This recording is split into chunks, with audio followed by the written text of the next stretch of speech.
Welcome to our channel कहानियों का बक्सा। अगर आपको हमारे चैनल की कहानी पसंद आती है तो प्लीज़ हमारे चैनल को लाइक, शेयर एंड सब्सक्राइब करें। आज की हमारी कहानी रमेश की है, जो महाराष्ट्र में रहता है। रमेश अपने परिवार का इकलौता बेटा था।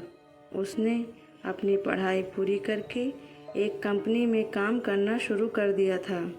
रमेश अपने काम को बहुत ही लगन से करता था। उसकी इस मेहनत और ईमानदारी को देखकर सभी बहुत प्रभावित थे। रमेश अपने एक दोस्त के साथ ही रहता था जिसका नाम जतिन था। जतिन भी उसी कंपनी में काम करता था जहाँ पर रमेश काम करता था। दोनों बहुत अच्छे दोस्त थे। दोनों साथ में काम पर जाते थे और साथ में ही काम से वापस आते थे। एक दिन रमेश और उसका दोस्त मोटरसाइकिल पर बैठकर ऑफिस से घर की ओर आ रहे थे। उनका ऑफिस उनके घर से लगभग 30 किलोमीटर की दूरी पर था। दोनों को उस दिन घर लौटने में देर हो गई थी।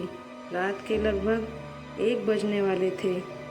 दोनों ऑफिस से निकले ही थे कि कुछ दूर जाकर ही उनकी मोटरसाइकिल खराब हो गई। दोनों रास्ते में मोटरसाइकिल को खड़ी करके इधर उधर कोई सर्विस सेंटर ढूंढने लगे। उनकी नज़र जहाँ तक जाती कोई भी घर या दुकान दिखाई नहीं दे रही थी।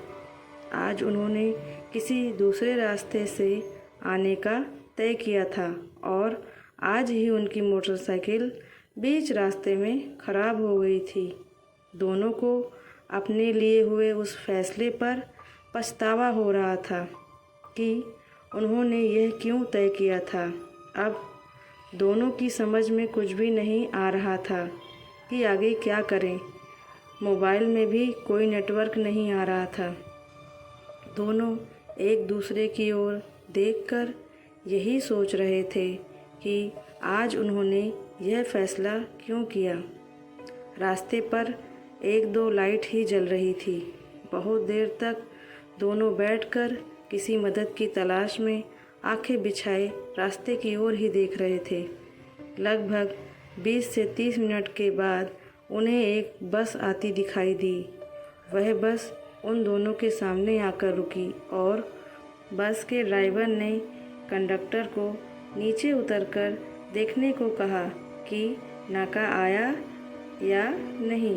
रमेश और उसके दोस्त को यह देखकर सुकून मिला कि चलो कोई तो बस आई। नाके पर कोई भी आदमी नहीं उतरा उस बस से।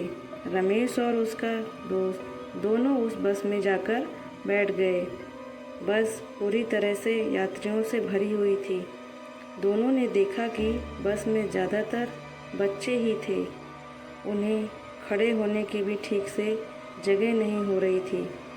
बस स्टार्ट हुई और रमेश ने जतिन से कहा कि चलो, बस तो मिली। थोड़ी देर में बस के कंडक्टर ने दोनों के पास आकर कहा, कहाँ जाना है तुम्हें? रमेश ने पालघर कहा।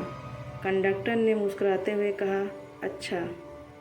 लगभग 30 मिनट होने वाले थे और दोनों घर को पहुंचने वाले थे।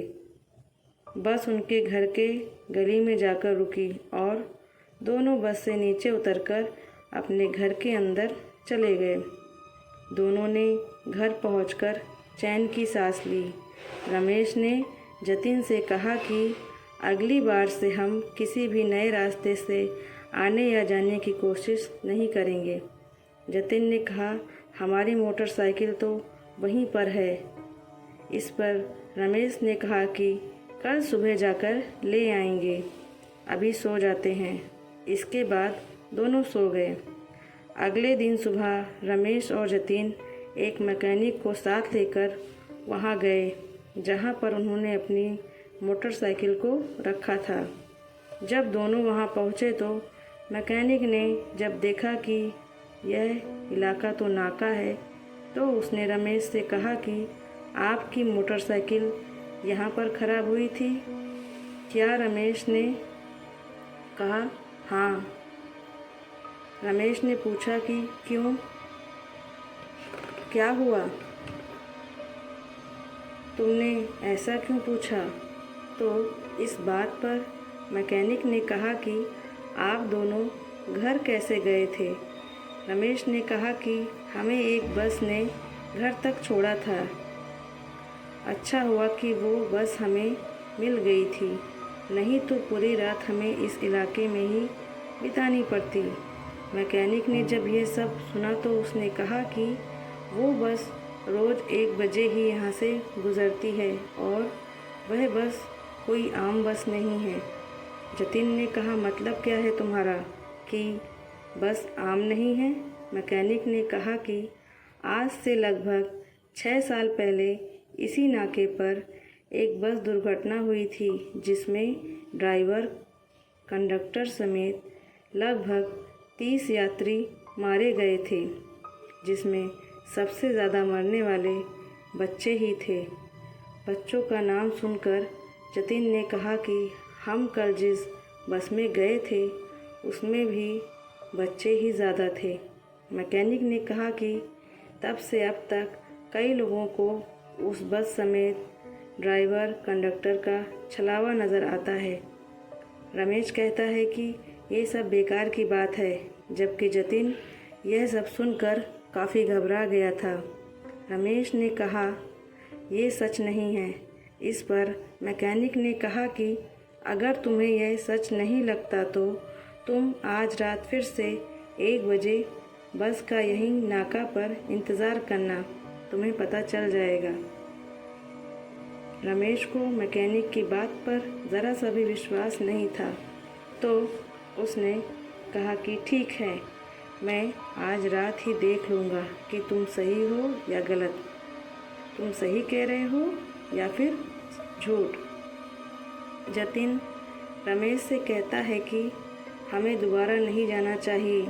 रमेश ने कहा कि ये सब सच नहीं है, तुम बेकार में ही डर रहे हो। इसके बाद जब उनकी मोटरसाइकिल ठीक हो गई तो दोनों ऑफिस को चले गए। रात में जब दोनों फिर से उसी जगह पर गए तो चारों ओर सिर्फ अंधेरा ही था, बस 2 लाइट ही जल रही थी। जतिन जाना नहीं चाहता था, लेकिन रमेश उसे फिर से ले गया।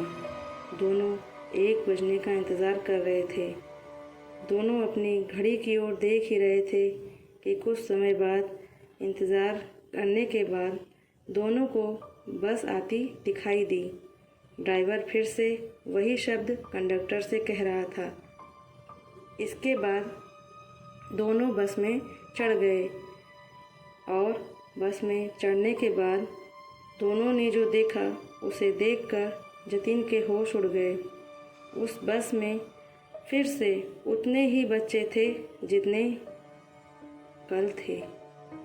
वही सभी लोग जो कल यात्रा कर रहे थे, आज भी वही लोग थे।